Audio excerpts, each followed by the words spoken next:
Hey, what's up guys, Rev here. So I want to make this clear before we get into today's topic. There's nothing wrong with being new to anime, and there's nothing wrong with not being fully knowledgeable of every little aspect of the related mediums. However, nowadays, there's a select group of modern anime fans, and I say fans in quotes, because honestly, they have no respect for anime itself. They watch a few anime, they base their entire personality on it. However, they don't respect the medium as a whole. In fact, they go out of their way to disrespect not only the creators of their own favorite series, but they go out of the way to disrespect fans of other shows and the medium as a whole. Now, today we're going to look at two stories. Number one, a literal turf war going on between various fandoms, including One Piece fans, Boruto fans, and many others who are claiming that each other's favorite mangakas are literal pedos.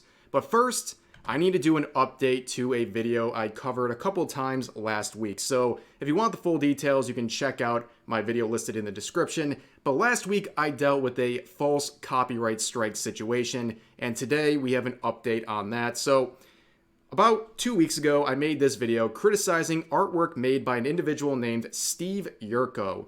I'm censoring it once again, but basically it is art of Yamato. It's participating in the Yamato trans debate. And in this art, I found it disrespectful that they essentially claimed that Oda's opinion, the creator of the character, was gross and unwanted around this debate. Like I said, I found that disrespectful. That's why I made the video about this public tweet. However, they did not like that criticism. So through the One Piece podcast, they filed a false copyright strike against my channel, taking down the video and applying a copyright strike to my channel. And the reason they were able to do this is because Steve Yurko is a co-host of this YouTube channel and the related podcast called the One Piece Podcast. They have both a YouTube channel and also a personal page and other platforms as well. So after getting the false strike, I tried to reach out to these individuals. However, I was preemptively blocked by the One Piece Podcast. And minutes after making my related post, Steve would block me on Twitter and also go private. And of course, the only option I had left was to beg for YouTube to do something, because this was clearly a false strike against my channel for simply disagreeing with their public opinion.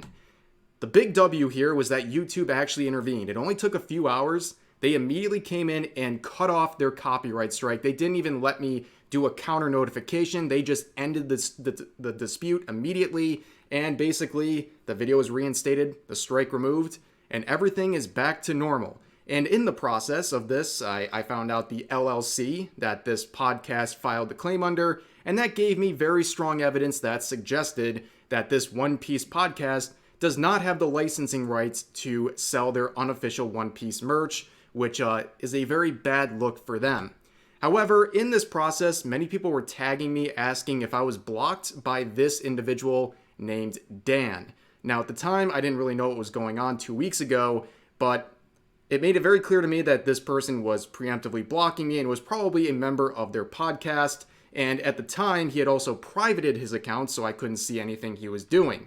And after a quick search through their website, it is right here. He is a member of their crew. His name is Dan Howard. He is a editor and sound engineer for the podcast, who is also called a fearless individual by his podcast mates. Yes, a fearless individual who preemptively blocks people and hides behind privating their account, and also wants to silence people who has a differing opinion than theirs.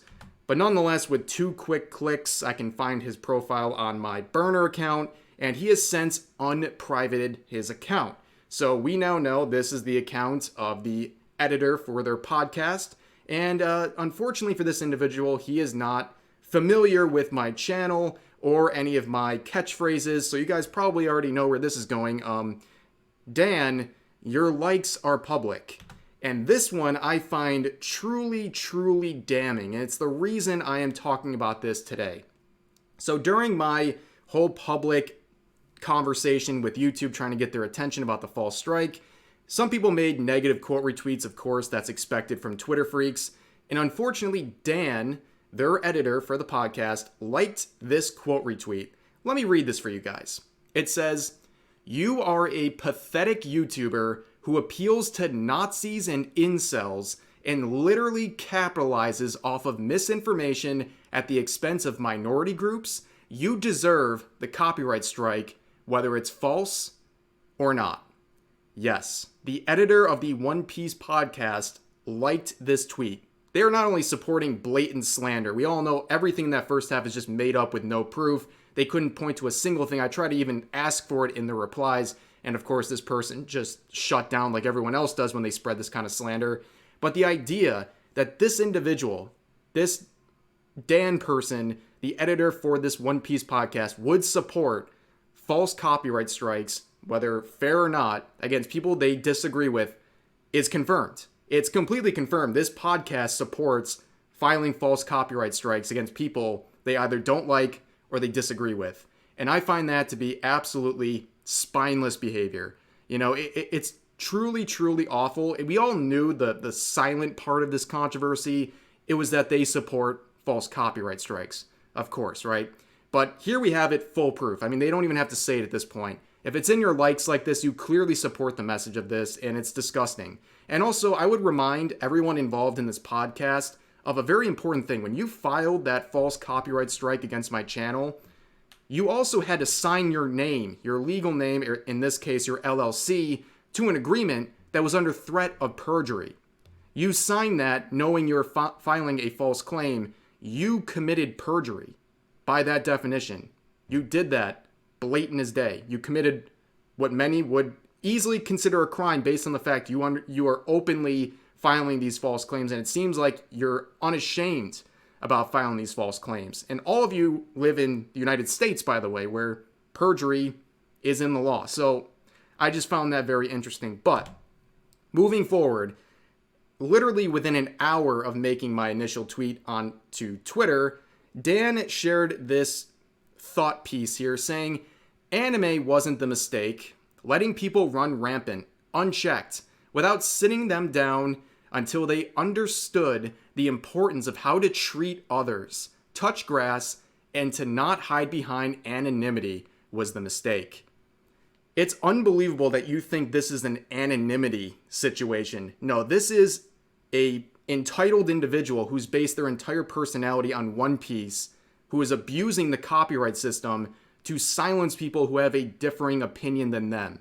This is not how you treat people. You don't treat people by silencing them and threatening their livelihood because you don't like the things they say about your public tweets. This is the most cowardly stuff ever. If you want to talk about hiding, who's the one hiding in this situation? The person trying to silence me with false copyright strikes? The one who hides behind privating their accounts? The ones who are hiding behind blocks? Yeah, those are the cowards hiding in this situation. And honestly, if you wanted to face me like a man, you could have, but instead you guys all hide behind your accounts and file false claims against channels that give you criticism. This whole thing is insane. And another thing I want to point out, I pointed this out in the last video as well. Here are some of the friends of the show, friends of the One Piece podcast. You notice there's a lot of big YouTubers. I wonder how they would feel knowing that your editor and members of your podcast openly support filing false copyright strikes against other creators who have criticism of your public opinions. I mean, I wonder what people like ProZD would feel. What would Totally Not Mark, of all people, who dealt with his own wave of false copyright strikes, how would he feel? How would Super Eye Patch Wolf feel about this? And it goes on and on and on. It would be a really bad look if these people found out that you as an editor support this vile behavior. But you know what? That's the reality you're going to have to live with. These are the consequences of your action and the actions of your podcast as a whole. And, you might think I'm petty for all these things, but I can think of nothing more petty than threatening my channel with this strike in the first place. So yeah, I'm not going to forget about this. And I'm going to make sure that everyone gets the fair consequences of their action, because unfortunately, YouTube's not going to do anything at this point. YouTube is not going to take formal action against this channel for filing false strikes. They don't do that. So really the only way of combating this is just making people aware of the kind of behavior that your podcast and its members engage in. But that's going to do it for that update. We're going to move on to a more, funny but not so funny story. A little bit of a turf war between various anime fandoms. So it all began with this post right here. It is announcing one of the Boruto manga editions here. And it was quote retweeted by a One Piece fan saying, Ikimoto still dressing up a 15-year-old girl like they're a prostitute.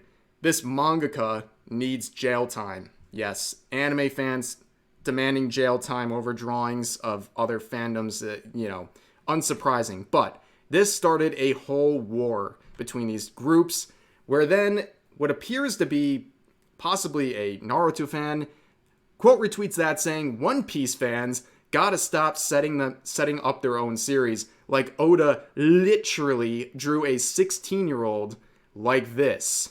Where then that would spiral into the next step, where another individual, this time it looks like another Naruto fan, would quote retweet with this saying, Tabata drawing a 17-year-old girl butt naked. This mangaka needs jail time. And of course, that is from Black Clover. Where then a Boruto and possible Bleach fan would then quote retweet that as well, saying, since everyone is catching bullets, I'm not letting My Hero Academia fans slide, with a picture of the Invisible Girl and that infamous cover that a lot of people were very angry about. And this guy was on a warpath. He went on to the next one, this time calling out Bleach fans, saying can't be more scandalous than sexualizing an infant who turns into a big busted woman when convenient, which you don't need to be really up on the lore of Bleach, but that is not how that happened. This is their true form, and they were briefly turned into this as a part of a plot. But yeah, a bit of a reach, I'd say, and luckily for this one got cooked pretty hard, looking at the quotes versus the likes. And then we had this one, now going after more individuals, in this case, another Bleach fan trying to call out more fandoms here, saying, Kubo sexualizing a minor. This mangaka needs jail time. Now, I'm pretty sure at this point, we're just memeing, but this little turf war, again, no self-awareness, and these people really don't deserve to be parts of these fandoms. Their behavior is so obnoxious. Every single time they want to call out another mangaka for being sus for these sorts of things that they draw, you can immediately do a reverse Uno on them. All of these, especially from like the big 3, big 4, big 5, whatever you want to call that, they all have examples of their mangakas drawing underage characters in sexual situations. There's no safe position to take if you're going to be attacking people over drawings in that sense, if you're a part of those fandoms. But nonetheless, I hope you enjoyed the little bit of a turf war and my personal turf war as well. But that's going to do it for this video. Please share all of your thoughts about today's video in the comment section down below. Hope you guys enjoyed, and I'll see you next time.